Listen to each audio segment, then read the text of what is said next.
Maximum लोग यही गलती करते हैं, क्या है कि वो तैयारी का जो फ्लो है उसको समझ नहीं पाते हैं, और जब तैयारी का फ्लो नहीं समझ पाते हैं तो बस आपने एक मिस्टेक करी, और ये जो चेन है, जो तैयारी का एक फ्लो होता है, एक सिस्टमैटिक पैटर्न के थ्रू अगर आप तैयारी करेंगे तो आपकी तैयारी स्मूथ हो जाएगी। अगर कहीं भी आपने एक गलती की तो ये पूरी की पूरी चेन डिस्टर्ब हो जाती है, and this is one of the biggest mistake. But the problem is NCERT लगती 100 पेज की है, बट उसमें गागर में सागर है, और इस गागर में सागर को आपको एक्सेप्ट करना है तो आपको चर्निंग प्रोसेस के थ्रू गुजरना पड़ेगा, आपको चर्निंग प्रोसेस के थ्रू गुजरना ही पड़ेगा। और देखिए, बट बात ये होती है कि एक्चुअली मेंस में हम उतना फोकस करते नहीं है, उतने अच्छे तरीके से मेंस को पढ़ते नहीं है, हमारा ध्यान केवल प्रीलिम्स पे रहता है, फैक्ट फैक्ट फैक्ट कि हमें फैक्ट बताइए, इसलिए प्रॉब्लम होती है। But hello friends, welcome to an academy, और सेशन में आप सभी दोस्तों का स्वागत है।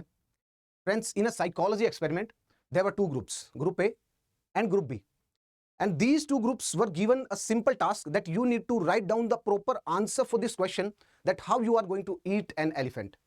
You know, the students, almost all the students in a group 1, they say no, it's very difficult to eat an elephant. How we are going to eat an elephant? It's a very difficult task, it's a very daunting task. It means they are focusing more on the problem aspect.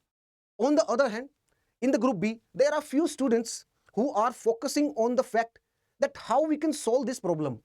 It means the mindset of these few students, it is a problem solving mindset, and you know, they ultimately come up with a solution, and they come up with the solution that we can eat an elephant only by bit and piece by piece. उसके अलावा हमारे पास कोई solution है ही नहीं।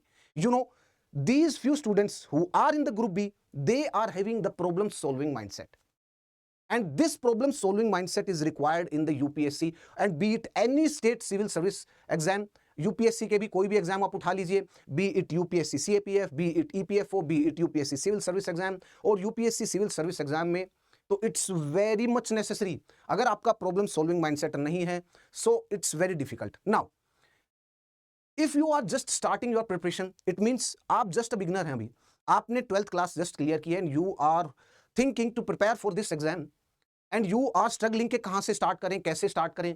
आई should have a proper road map, I should have a proper guidance, I should have a proper step wise solution for this my problem. So in this today's session we are going to deal with this thing, that how you should be starting your preparation, और उसको आपको gradually समय के साथ कैसे अपनी तैयारी को एडवांस लेवल तक लेके जाना है। And in this today's session we are going to tell you that at Unacademy we are coming up with a 7-step formula. We are coming up with this 7-step formula to solve your problem, and this 7-step formula we are going to provide you through the new batch. just एक बार session में बने रहिएगा, सुनिएगा and तक, और आपकी जो भी प्रॉब्लम है, जितनी भी दुविधा है, एंड ट्रस्ट मी, वो सारी की सारी सोल्व होने वाली है आज के सेशन में with this particular 7-step formula। Because देखिए, UPSC is like an eating an elephant, and how you are going to eat an elephant, of course bit by bit and piece by piece. So इसका मतलब क्या है कि हम जो अपनी preparation है, we are going to bifurcate it, उसको हम डिवाइड करेंगे, डिवाइड करके एक प्रॉब्लम, एक सेट ऑफ प्रॉब्लम उसको सोल्व करेंगे, then we will move to the next set of the problem, then we will move to the next set of the problem, we will try to solve these problems gradually, we will try to solve these problems. Now जब आपने ये सब problem को solve कर लिया, then ultimately जो bigger problem है वो तो शॉर्ट आउट हो गई। सो इसका मतलब देखिए, now the question is how you are going to eat an elephant, like consider this as a UPSC exam और your civil service exam, UPSC exam. Now how you are going to eat it, how you are going to eat it, the answer is very simple. The answer is very simple, that it is possible only when you will consider one bite at a time, one bite at a time, and we are going to provide you the proper solution, that how you are going to eat this elephant UPSC exam, that how you are going to eat an elephant. देखिए, and we are very happy to announce that you are going to eat this through the UPSC new batch of the Unacademy. देखिए, first of all, let's talk about the task you are going to perform. देखिए, first of all, let's look into the 3 stages. We all know इस examination process में you need to clear the 3 stages. सबसे पहले you need to clear the UPSC prelims exam, और उसमें भी 2 paper हैं। General studies paper 1 जिसमें merit बनेगी 200 में से आपको कट ऑफ मार्क्स क्लियर करने, बट वो that it's very difficult, it's very difficult even to score the 40%, 45%, 50% marks. So इसका मतलब आपको ये दोनों स्टेजेस क्लियर करने, GS general studies paper 1 C SAT का पेपर, this is qualifying paper, this is merit, यहां पर आपकी मेरिट बनेगी। And if you are qualifying this UPSC prelims exam, it means you are going to write the mains exam, and in mains exam you need to clear 9 papers, जिसमें से 2 तो qualifying papers होंगे, just qualifying papers, उसके जैसे Indian language के 2 paper होंगे, वो qualifying paper है। उसके अलावा आपके पास 7 पेपर होंगे जो आपके लिए आपकी मेरिट में नंबर जिसके ऐड होंगे, and ultimately these marks, they are going to decide whether you are going to appear for the interview or not. And finally mains marks plus interview के marks दोनों के ऐड होकर के आपकी merit list आएगी. So it's a simple 3-step process. It is looking very simple that it's a 3-step process. You need to clear this. No, this is wrong. I must say कि इन 3 step से पहले there is one more step, that how you are going to prepare for this exam यार, how you are going to face these three stages. It's very difficult. You need to get the answer of this very particular question. सबसे पहले आपको इसी का answer जानना पड़ेगा, और अगर आपने उस क्वेश्चन को सिंप्लीफाई कर लिया, then ultimately you are going to just appear for these exam. These will be cake walk for you if you are thoroughly prepare. अगर आपका फाउंडेशन बिल्कुल क्लियर है, स्पष्ट है, आपको क्या करना है, कब करना है, कैसे करना है, आपको किस लेवल तक करना है, अगर आपकी ये सारी चीजें क्लियर है, तब जाकर के ये 3 स्टेप क्लियर होंगे. Otherwise mark my words, it's very difficult. ये आपसे होने वाला नहीं है अगर आपके फाउंडेशन मजबूत नहीं है, आपकी नींव मजबूत नहीं है. दैट इज वाई इस बैच का नाम नींव बैच रखा गया है, और ये 3 ईयर प्रोग्राम है. आप अगर अभी अपने कॉलेज में जस्ट एंटर किए हैं तो please join this new batch, क्योंकि इसमें आपको बिल्कुल फाउंडेशन से, देखिए इसमें 7 स्टेप्स को ध्यान में रखते हुए ही इस प्रोग्राम को डिजाइन किया गया है. एंड इट्स 7 स्टेप प्रोसेस, जिसमें आपको स्टार्ट किया जाएगा आपकी फाउंडेशन को मजबूत करते वक्त, जिसमें आपको एनसीईआरटी कराई जाएगी, उसके बाद आपको एडवांस के लिए एडवांस कॉन्सेप्ट्स पढ़ाए जाएंगे, उसके बाद आपको एनरिचमेंट प्रोग्राम्स होंगे, फिर आपको एमसीक्यू प्रैक्टिस होंगी, फिर आपकी मेंस की प्रैक्टिस होगी, फिर ऐसे करते करते ये एक ग्रेजुअल प्रोसेस है. And trust me, this is a scientific process, because इसी के थ्रू अनटिल और अनलेस आपकी फाउंडेशन मजबूत नहीं होगी तो आप कैसे एडवांस कॉन्सेप्ट को बिल्ड कर सकते हैं. नहीं, इट्स नॉट पॉसिबल. जो बिल्डिंग आप बनाएंगे अल्टीमेटली वो तो ढह जाएगा ना. सो इट इज बेस्ड ऑन जैसे कि माइंड कैसे काम करता है, वो पहले किस चीज पे फोकस करेगा, उसके बाद किस चीज पे फोकस करेगा. So this new batch is based on this thing. Now आगे की तरफ चलते हैं. देखिए मैक्सिमम लोग यही गलती करते हैं, क्या है कि वो तैयारी का जो फ्लो है उसको समझ नहीं पाते हैं, और जब तैयारी का फ्लो नहीं समझ पाते हैं तो बस आपने एक मिस्टेक करी, और ये जो चेन है, जो तैयारी का एक फ्लो होता है, एक सिस्टमैटिक पैटर्न के थ्रू अगर आप तैयारी करेंगे तो आपकी तैयारी स्मूथ हो जाएगी. अगर कहीं भी आपने एक गलती की तो ये पूरी की पूरी चेन डिस्टर्ब हो जाती है, and this is the one of the biggest mistake. Now देखिए कितना आपके पास जो टास्क है वो क्या है.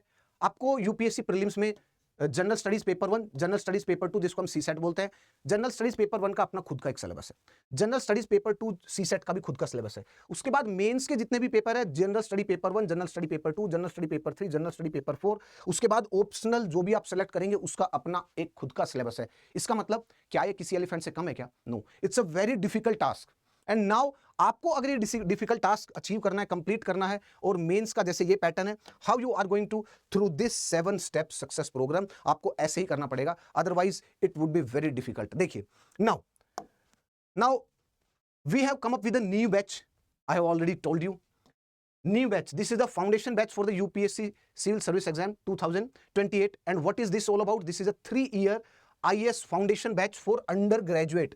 और इन 3 साल के दौरान देखिए आपको कहीं नहीं जाना, आपके मोबाइल में सारी क्लासेस आएंगी, आपके घर पे नोट्स भेज दिए जाएंगे, सारी चीजें, और जो भी गाइडेंस होगी आपको सारी की सारी ऑनलाइन के माध्यम से आपको प्रोवाइड कर दी जाएगी. So it's a one stop solution for your UPSC civil service exam. आपको कहीं और जाने की आवश्यकता नहीं है. अब देखिए 3 साल में, इस 3 साल के टेन्योर में students will be preparing for the civil service exam thoroughly from the foundation level. इस सब पे फोकस करना, फाउंडेशन लेवल से. इसका मतलब क्या, अगर आपको बिल्कुल भी नहीं आती है, कुछ भी चीजें नहीं आती है आपको, एंड आई नो कि अगर कोई साइंस बैकग्राउंड से है उनके लिए बड़ा ही डिफिकल्ट हो जाएगा, बड़ा मुश्किल है. ह्यूमैनिटी को because of they are studying for the first time. भाई 9th-10th के बाद 9th-10th तक तो ह्यूमैनिटी पे फोकस किया नहीं था. We are just studying this in order to score the marks. जैसे ही नंबर आए याद करके रट के, उसके बाद हमने 11वीं 11th 12th क्लास में, उसके बाद पढ़ाई नहीं है. Now I am starting, let us से कि 2-3 साल बाद मैं स्टार्ट कर रहा हूं, and now I need to study this UPSC level का, आईएएस लेवल का, the toughest exam in the India. And in fact आपको इसको वर्ल्ड में भी बोल सकते हैं, one of the toughest. I think 2nd या 3rd पे रैंकिंग मिलेगी आपको, और आईएएस में कंपटीशन वाइज तो दी टफेस्ट है. I need to prepare for that. इसका मतलब जो ह्यूमैनिटी सब्जेक्ट पढ़ने पड़ेंगे वो एक उमदा लेवल पे, उसका लेवल ही अलग होने वाला है. I need to go to that level. So it is going to take time, it will be challenging, but it can be doable provided you are having a proper road map. और ये जो 3 year proper road map है, this will be starting with the foundation level, so that it can be easy to pursue their academic degree. उसके साथ साथ आप अपनी तैयारी भी कर सकें. Yes, this batch include, what it include, complete syllabus coverage. आपको कंप्लीट मिलेगी syllabus coverage with basic NCERT से हम लोग स्टार्ट करेंगे, उसके बाद जीएस के सिलेबस पे जाएंगे, एडवांस सिलेबस पे, until the means advance level. और इसमें आपको क्या मिलेगा, डेडिकेटेड डाउट सॉल्विंग भी होगा, 1-to-1 मेंटरशिप भी, आपको बुक्स वगैरह भी प्रोवाइड की जाएंगी, आपको नोट्स भी, रिवीजन क्लासेस भी होंगी, टेस्ट सीरीज भी होंगी. और ये किस में होंगे, इंग्लिश में, मतलब नोट्स इसमें इंग्लिश में होंगे. द वे ऑफ डिलीवरी जैसे हम इस सेशन में बात कर रहे हैं ऐसे होगा, and the content will be in English. और अब देखिए, let me provide you the detailed part of this program. अब सुनिएगा, देखिए detailed part of this program. First of all we will be starting in June 2025 और इस 30 तारीख को ही ये न्यू बैच स्टार्ट हो रहा है। एंड आई मस्ट से, अगर अभी तक आपने इस बैच के लिए एनरोल नहीं किया है तो आप जाइएगा, देखिएगा, एनरोल कीजिएगा। इनफैक्ट इसके ब्रोशर को देखिएगा एक बार के लिए, किस तरीके से सारी चीजें। एंड आई नो ये यहाँ पर बिल्कुल क्लियरली विजिबल नहीं होगा I think, but still I will explain all these things. देखिए इसमें जो 7 स्टेप है उसमें देखिएगा, we will be covering few things in the phase 1, then we will be covering in the phase 2, then we will move towards the phase 3, then phase 4, then phase 5, then phase 6 and finally to the phase 7, keeping in mind 2028 के attempt को, because new batch it is targeting, it is a long term vision। ये short term नहीं है कि randomly कुछ भी चीजें emotion में आई और उसको एग्जीक्यूट करने के लिए हम लोग चल दिए, नहीं। This is a long term vision and this long term vision require आपको एक स्ट्रक्चर्ड अप्रोच में 3 साल के लिए डेडिकेटेडली काम करना है आपको, और उस डेडिकेशन के लिए आपको एक प्रॉपर रोड मैप यहां पर प्रोवाइड किया जा रहा है 7 स्टेप में। अब देखिए फर्स्ट स्टेप में what we are going to cover, we will in the first step we will be focusing on the foundation June to सितंबर। इस जून से 30 जून से स्टार्ट होगा, आप जुलाई से कंसीडर कर लीजिए, जुलाई अगस्त सितंबर for the very 3 month, first 3 month. And अगर थोड़ा सा स्ट्रेच भी हुआ तो 3.5 month to 4 month we will be focusing on the foundation। Foundation में आपको एनसीईआरटीज कंप्लीट कराई जाएंगी। एनसीईआरटी में जैसे ज्योग्राफी की एनसीईआरटी, जो कुछ इंपॉर्टेंट एनसीईआरटी है जहां से क्वेश्चंस आते हैं प्री और मेंस में, या फिर एक एनसीईआरटी अगर आपने उसको फोकस किया तो बाकी सारी एनसीईआरटी वो सारी उसमें कवर हो जाएंगी। उस एनसीईआरटी पे आपको फोकस कराया जाएगा, एक एक लाइन को बताया जाएगा, आपको नोट्स भी प्रोवाइड किया कराए जाएंगे। इसका मतलब, and I will be taking their the geography NCERT. I will start this batch from the 30th June 2025 new batch. I'll make sure कि ज्योग्राफी की जो NCERT class 11 fundamental of the physical geography उठा करके देखिएगा 2023, 24, 25 prelims में कितने question आए हुए हैं, line to line, exact line, without changing any single word. But the problem is NCERT लगती 100 पेज की है, बट उसमें गागर में सागर है, और इस गागर में सागर को आपको एक्सेप्ट करना है तो आपको चर्निंग प्रोसेस के थ्रू गुजरना पड़ेगा, आपको चर्निंग प्रोसेस के थ्रू गुजरना ही पड़ेगा। और ये चर्निंग जो प्रोसेस रहेगा इट्स वेरी डिफिकल्ट, और इसमें अगर आपने किसी की भी गाइडेंस ली तो आपका ज्यादा फायदा हो जाएगा। और आपको गाइडेंस के थ्रू आपको देखिए क्या, आपको पढ़ने का तरीके के बारे में पता चलेगा, आपको ये पता चलेगा आपको नोट्स कैसे बनाने हैं, और नोट्स पढ़ने का तरीका पता हो गया, नोट्स पता हो गया, आपको चीजें एक्सट्रैक्ट कैसे करनी है, सारी चीजें पता चल गई, थिंग्स विल बी इजी। एक एनसीईआरटी कंप्लीट, ऐसे आपको दूसरी एनसीईआरटी पढ़नी है। उसके बाद हिस्ट्री की एनसीईआरटी स्टार्ट होंगी जो अर्नव सर आपको कराएंगे, और हिस्ट्री की एनसीईआरटी के बाद फिर नेक्स्ट एनसीईआरटी स्टार्ट होगी, इकोनॉमिक्स की एनसीईआरटी जो आपको युवराज सर कराएंगे। उसके बाद नेक्स्ट एनसीईआरटी होगी, फिर उसके बाद नेक्स्ट, इसका मतलब पहले we will be focusing on the NCERT. So this is the first phase, the foundation phase. और जब आपकी एनसीईआरटी बिल्कुल कंसोलिडेट हो जाएगी, जिसमें आपको नोट्स भी प्रोवाइड किए जाएंगे, एनसीईआरटी जब आपकी फंडामेंटल जो भी सब्जेक्ट है उनकी एनसीईआरटी पे आपकी कमांड आ जाएगी, पकड़ आ जाएगी, इसका मतलब आपकी foundation, your foundation is pretty much ready हो चुकी है। अब हम अपनी बिल्डिंग बनाने के लिए तैयार हैं। उसके बाद हम स्टार्ट करेंगे फेज सेकंड, और फेज सेकंड में प्रीलिम्स एंड मेंस प्रोग्राम एक साथ स्टार्ट होगा, और ये प्रोग्राम चलेगा लंबा।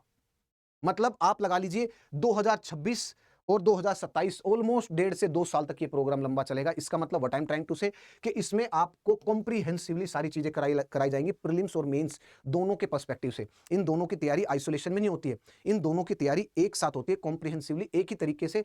और आप जब पढ़ेंगे तब then you will be able to make sure कि भाई हाँ ये चीज़ है प्रीलिम्स में, इसके आने की संभावना है, इसके मेंस में। And in fact I must say, अगर आपने मेंस को अच्छे से कवर कर लिया, प्रीलिम्स अल्टीमेटली उसमें कवर हो जाएगा। दो इट सीम्स लाइक प्रीलिम्स अलग है, मेंस अलग है, प्रीलिम्स में तो फैक्ट पूछता है, नो इट्स लाइक कि जब आप मेंस की कंप्लीट तैयारी कर लेंगे प्रीलिम्स अपने आप हो जाता है। अब देखिए बट बात ये होती है कि एक्चुअली मेंस में हम उतना फोकस करते नहीं है, उतने अच्छे तरीके से मेंस को पढ़ते नहीं है, हमारा ध्यान केवल प्रीलिम्स पे रहता है, फैक्ट कि हमें फैक्ट बताइए, इसलिए प्रॉब्लम होती है। बट अनअकैडमी पर ऐसी कोई इशू आने वाला नहीं है दोस्तों। First of all we will be starting with the foundation batch, and then first we will start with the phase 1 in the phase 1 foundation, and thereafter what we will move towards the advanced level concept, and where we will be dealing with the prelims and the mains in the phase second. So phase 1 clear, phase second clear. Now the phase 3, let us say कि आप इस बार का prelims दे रहे हैं 2028 का, और हम आ चुके हैं 2028 के जनवरी में। Now you will be requiring, आपके पास सारे नोट्स अवेलेबल, आपको सारे सब्जेक्ट्स आते हैं, अपने 2 साल से पढ़े हैं अच्छे से। Now you are in the final year, और इस बार भी आप अपना अटेम्प्ट देंगे फाइनल ईयर में। जस्ट आप जैसे आप पास आउट हो रहे हैं वैसे आप अपना पहला अटेम्प्ट देंगे। और नाउ इस पहले अटेम्प्ट में आपको अपने जो आपने पढ़ा, ऑफ कोर्स आपने अच्छे से पढ़ लिया। Now you will B revising this, because without revising आपकी जो बात बनेगी नहीं। Now what you will be requiring? You will be requiring rapid revision. So रफ्तार रिवीजन सीरीज स्टार्ट होगी, और ये 1-2 महीने चलेगी रफ्तार रिवीजन सीरीज, जिसमें आपको सारे सब्जेक्ट्स को दोबारा रिवाइज कराया जाएगा, जिसमें इंपॉर्टेंट जो कॉन्सेप्ट्स होंगे, इंपॉर्टेंट जो चीज होंगी जो उस साल पूछी जा सकती है, बिकॉज हम कुछ 10 से 12 क्वेश्चंस को और थीम्स को प्रिडिक्ट कर सकते हैं, क्वेश्चंस को एग्जैक्ट नहीं, हम थीम्स को प्रिडिक्ट कर सकते हैं 10 से 15 कि यार इस थीम से आएगा, बिकॉज ये जो थीम है ये इस टाइम पे न्यूज़ में रही थी एक साल में, और यस लास्ट ईयर 2027 में ये मल्टीपल टाइम्स न्यूज़ में रहा था। सो इससे रिलेटेड पॉसिबल कोई क्वेश्चन बन सकता है, तो वो कौन से कॉन्सेप्ट से बन सकता है। सो इसका मतलब ऐसी कोई भी जो इंपॉर्टेंट थीम्स होंगी वो आपको रिवाइज कराई जाएंगी। सो ये होगा रफ्तार रिवीजन बैच, और इस रफ्तार रिवीजन के batch now you will B prelims ready, और आप फेज 4 में आप अपना प्रीलिम एग्जाम देंगे, और आपका प्रीलिम एग्जाम अच्छा ही जाएगा। पूछे क्यों? क्योंकि आप 2 साल से अच्छे से डेडिकेटेडली तैयारी कर रहे हैं, जहां पर आपने कंसेप्ट पे फोकस किया, रिवाइज भी किया, आपने एमसीक्यू भी सोल्व किए, क्योंकि रफ्तार जो रिवीजन सीरीज होगी उसमें आपको जो एक्चुअल प्रीवियस ईयर क्वेश्चंस होंगे वो भी कराए जाएंगे, सारी चीजें कंप्लीट होंगी। अब देखिए, prelims, giving prelims, we have considered this as a phase 4 in itself. Why? Because her exam की जो भी एक स्टेज रहेगी हमें उसको एक फेज काउंट कर रहे हैं, बिकॉज इस वाली चीज से अपने आप में ही एक संघर्ष है, लड़ना ये अपने आप में ही एक संघर्ष है, बिकॉज ये इस चुनौती से आप तभी विजयी और जीत पाएंगे जब आप इस चुनौती को ही एक अच्छे तरीके से इसको रेस्पेक्ट दे करके आगे बढ़ेंगे कि यस यार ये एक चुनौती है, but I will not take it for granted, I will take it very seriously, और मैं इसको ध्यानपूर्वक इस चीज को एग्जीक्यूट करूंगा। सो इसका मतलब जो एग्जीक्यूशन प्रोसेस है उसमें we are going to help you out. आपको कोई भी प्रॉब्लम होती है आपको मेंटर प्रोवाइड किए जाएंगे, आपको साइकोलॉजिकल कोई भी प्रॉब्लम हो, आपको कोई दुविधा है एग्जाम से रिलेटेड कि कैसे पढ़ना है कब क्या है, so we are going to help you out. This is the prelims 2028 exam, this is phase 4, और उसके बाद फेज 5 स्टार्ट होता है। जब आप अपना प्रीलिम्स क्लियर कर लेंगे तब मेन स्टार्ट होगा, and we will be coming up with the mains enrichment program. Now prelims और मेंस के बीच में आपके पास तकरीबन ये 2 से 3 आप लगा लीजिए। इसी में रफली अराउंड कुछ कैलेंडर तो 2028 का नहीं आया, बट आई विल से 3 महीने से 100 दिन के अराउंड का टाइम चल रहा है आज के दिन, प्री और मेंस के जो बीच का जो टाइम चल रहा है वो इतना ही है। सो इसका मतलब फेज 5 में we will be coming up with mains enrichment program 2028 along with the mentorship, जहां पर आपको मेंस का जो एनरिचमेंट प्रोग्राम है उसको कराया जाएगा। और ये जो मेंस एनरिचमेंट प्रोग्राम है इसमें आपको जो ऐसे कोई इंपॉर्टेंट टॉपिक्स, ऐसी कोई इंपॉर्टेंट चीजें जो कि करंट अफेयर्स में रही हैं, and UPSC is going to ask directly the questions from this very particular current topic in the mains, आपको वो सारी चीजें कवर कराई जाएंगी और वो कॉम्प्रिहेंसिवली आपको कवर कराई जाएंगी। ये हो गया फेज 5। उसके बाद जैसे आप ये 3 महीने होंगे, 100 दिन होंगे, इसी में आपको mains enrichment program plus answer writing mains की इसी में ही इंक्लूड होंगी, जहां पर आपके जो भी आंसर्स हैं उन सबको चेक करके आपको एक फीडबैक प्रोवाइड करके आपको सारी चीजें प्रोवाइड करी जाएंगी। उसके साथ फिर आता है फेज 6, और इसमें प्रीलिम्स 2028 एग्जाम के लिए होगा। एंड यस उसके बाद जो ये फेज 6 है, जैसे आपने मेंस दिया और ये प्रीलिम्स आपने क्लियर किया, मेंस हम अच्छे से कंडक्ट करने के लिए और उसको अच्छे से एग्जीक्यूट करने के लिए हम वी आर मेंस रेडी, हमने मेंस दिया, and now say our mains is clear. और मेंस में बैठने जो आप बैठने की प्रक्रिया है, we are considering this as a phase 6। क्यों? क्योंकि मेंस अपने आप में एक स्ट्रगल, एक बैटल है। देखिए जैसे 10th और 12th क्लास में बोर्ड का वो आता है ना, रोस्टर शेड्यूल आता है पूरा कि पेपर आपका पहला पेपर ये, फिर 2 दिन की छुट्टी, फिर इस तरीके से, ऐसे 9 पेपर का आपके पास प्रॉपर शेड्यूल आएगा यूपीएससी की तरफ से कि ये पेपर कब होगा, ये पेपर कब होगा, फिर उसके बाद 2 दिन की छुट्टी होगी, फिर ऐसे। सो इसका मतलब आपको अपने आप को 1 दिन 2 दिन नहीं, तकरीबन 2 हफ्ते के अराउंड आपको अपने आप को संभालना है। अपनी जो स्लीप है उसका भी ध्यान रखना पड़ेगा आपको, सारी चीज़ों का, अपनी मेंटल हेल्थ, सब चीज़ों का ध्यान रखना पड़ेगा। सो ये अपने आप में ही एक फेज है। So we are considering this as a phase 6। उसके बाद आता है फेज 7। और जब फेज 7 आएगा, इसमें जब आपका मेंस का रिजल्ट आएगा और जब आपका मेंस क्लियर होगा तब आप इंटरव्यू में जाएंगे, और इंटरव्यू की जो तैयारी होगी वो भी आपको last mile interview guidance program भी इसी प्रोग्राम का पार्ट है। और उसके बाद वी आर नॉट कंसिडरिंग कि आपने इंटरव्यू वाले दिन फेज 8 में पहुंच गए, बिकॉज हमने फेज 8 रखा ही नहीं है। क्यों? क्योंकि आप यहां तक पहुंच गए, इसका मतलब अब आपको किसी फेज की जरूरत नहीं है। Now you are self sufficient. आप इंटरव्यू वाले दिन बिना कुछ बताए हुए तो भी अच्छा परफॉर्म करेंगे, बिकॉज यहां तक आने के बाद इसका मतलब आपके जो दिमाग है उसमें सारी चीजें समझ आ चुकी है, and now things are clear and you are going to rock. So उसके बाद फाइनली आपका इंटरव्यू, और फाइनली उसके बाद आपका selection. So this is the 7 step UPSC success program. Now अब देखिए, इस न्यू बैच में जो ओरिएंटेशन है, we will be starting this orientation. सबसे पहली क्लास ओरिएंटेशन क्लास होगी जो कि 30 जून को होगी। उसके बाद एनसीईआरटी ज्योग्राफी आपको कवर कराई जाएगी, फिर हिस्ट्री की एनसीईआरटी आपको कवर कराई जाएगी, ये भी जुलाई में स्टार्ट हो जाएगी, और ज्योग्राफी की एनसीईआरटी तो अभी जून में ही स्टार्ट हो जाएगी। फिर पॉलिटी के क्लास की एनसीईआरटी आदित्य प्रताप सर कराएंगे आपको, ये अगस्त में स्टार्ट हो जाएगी। उसके बाद साइंस एंड टेक की एनसीईआरटी रहेगी, ये 1 सितंबर से स्टार्ट हो जाएगी, नंदिनी मैडम करेंगे आपको। उसके बाद एनसीईआरटी इकोनॉमिक्स युवराज सर कराएंगे, ये सितंबर में स्टार्ट हो जाएगी। उसके बाद current affairs, regular current affairs sessions होंगे, जैसे 2 महीने के, 3 महीने के, वो आपको एक साथ कराए जाएंगे। और ये कराएंगे Saurabh Pandey sir, very senior faculty. And yes उसके बाद नेक्स्ट उसके बाद आपके सामने जो भी है ये सारा डिटेल्ड सिलेबस है। फॉर एग्जांपल ये देखिए, ये है कंप्लीट, जैसे ancient history, modern India, medieval history, art and culture, ये हिस्ट्री का जो पोर्शन है ये कंप्लीट हिस्ट्री का पोर्शन है। ये प्रतीक नायक सर और आरती छावरी मैम ये कंप्लीट कराएंगी, और ये कब होगा, ये फरवरी, मार्च और अप्रैल 2026 तक। और ये नंबर ऑफ क्लासेस 26, 45, 20, 25। इसका मतलब ये नहीं है कि जस्ट कुछ ही क्लासेस और कुछ ही सेशंस में आपको हिस्ट्री कंप्लीट करा दिया गया, नहीं, अलग अलग फैकल्टीज कराएंगे। और ये इनके क्लासेस, नंबर ऑफ सेशंस भी आप उठा करके देखेंगे ना, ऑफ कोर्स ये तो ये कम लिखे हुए हैं, इससे ज्यादा सेशंस ही आने वाले हैं, इससे ज्यादा सेशंस ही होंगे। History, art and culture, modern, medieval, अगर आप उसमें वर्ल्ड हिस्ट्री भी लगा लेंगे, ऐड कर लेंगे, तो हिस्ट्री के ही 130 के राउंड लेक्चर हो जाएंगे दोस्तों। इतना कॉम्प्रिहेंसिवली चीजें कवर कराई जाएंगी सारी की सारी। उसके बाद ज्योग्राफी में world physical geography, Indian geography, world geography, उसके साथ साथ इंडियन ज्योग्राफी। सो इन सब की भी तकरीबन 100 के अराउंड क्लासेस होंगी, और ये सारी कब होंगी, 2026 में। उसके साथ साथ फिर बाद में इकोनॉमिक्स की क्लासेस स्टार्ट होंगी। Indian polity will be taken by Siddharth Arora sir, science and tech Saurabh Pandey sir, post independence Prateek Nayak sir के द्वारा ली जाएंगी।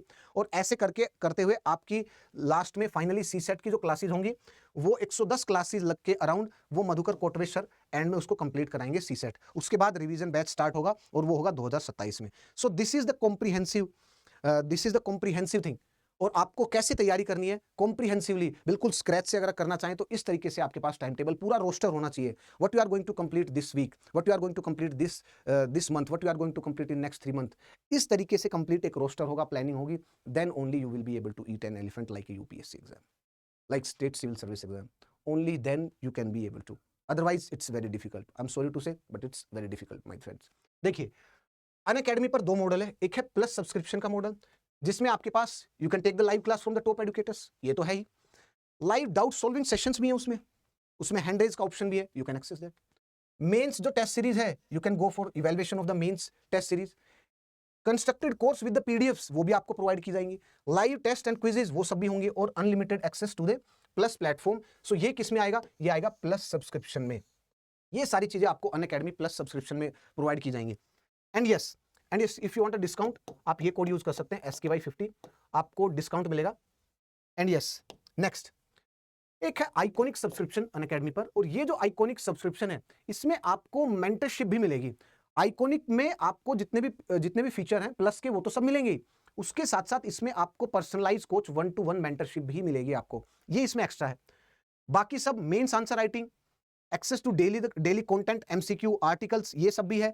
फिजिकल नोट्स एक एक्स्ट्रा है, इसका मतलब आपको बुक्स वगैरह प्रोवाइड की जाएंगी, आपके घर कुरियर कर दी जाएंगी फिजिकल बुक्स, जिसमें एक सब्जेक्ट एक ऑलमोस्ट एक ही बुक में होगा। अब ये देखिए 1-to-1 मेंटरशिप के साथ ये जितनी सारी बुक्स हैं, ये सारी की सारी बुक्स आपके घर पहुंचा दी जाएंगी।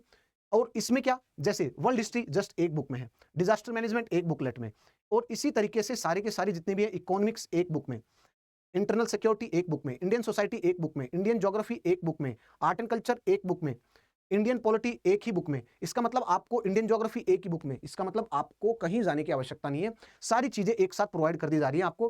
क्लास में नोट्स बनाएंगे, क्लास को अच्छे से समझेंगे, नोट्स बनाने के बाद आपको जो भी चीजें समझ में आई है उसको बस बुक से सप्लीमेंट करेंगे, या अपने बेसिक जो स्टैंडर्ड सोर्स है उनसे सप्लीमेंट करेंगे, and things will be clear to you. और ऐसे ही करके जब आप आगे बढ़ेंगे तब आपको जाके सारी चीजें बिल्कुल क्रिस्टल क्लियर होगी। एंड यस नाउ अगेन हम अपनी फर्स्ट पेज पे आते हैं, that how you are going to eat an elephant. This is a UPSC exam, and if you want to clear this, if you want to eat this elephant, you need to go one bite at a time.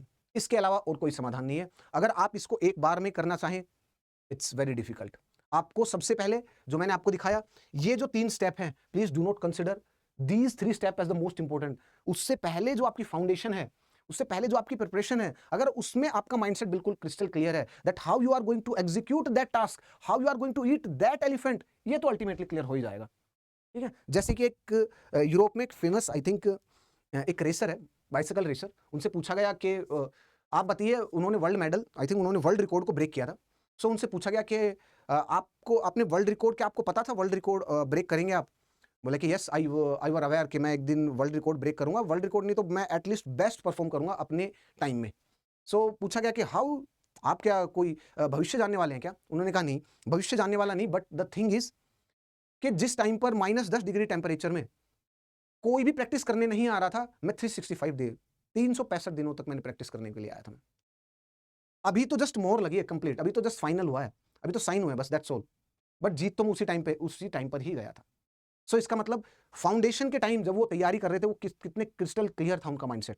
So you need to come up and you need to start with this mindset, और आपके mind में इतने level की clarity होनी चाहिए जब आप अपना फाउंडेशन कंप्लीट कर रहे हैं। याद रखिएगा, फाउंडेशन में कहीं भी किसी भी गलती की गुंजाइश नहीं है माय डियर फ्रेंड्स, किसी भी मिस्टेक की गुंजाइश है ही नहीं, आपको करना इसी तरीके से पड़ेगा। सो फ्रेंड्स, आज के सेशन में इतना ही। आज के सेशन में आपको मैंने बताया कि एंड वी डिस्कस्ड अबाउट कि आपको किस तरीके से, और न्यू बैच में अगर आप अपने आप को एनरोल करते हैं, and if you are just enter the if you just have entered the college of yours, be it in the first year, अगर आप सेकंड ईयर में तो भी न्यू बैच को एनरोल कर सकते हैं। So new batch, it is the ultimate solution for you guys. I think you should enrol. और आज के सेशन में इतना ही, मिलते हैं दोस्तों किसी नेक्स्ट सेशन में। टिल देन, जय हिंद फ्रेंड्स।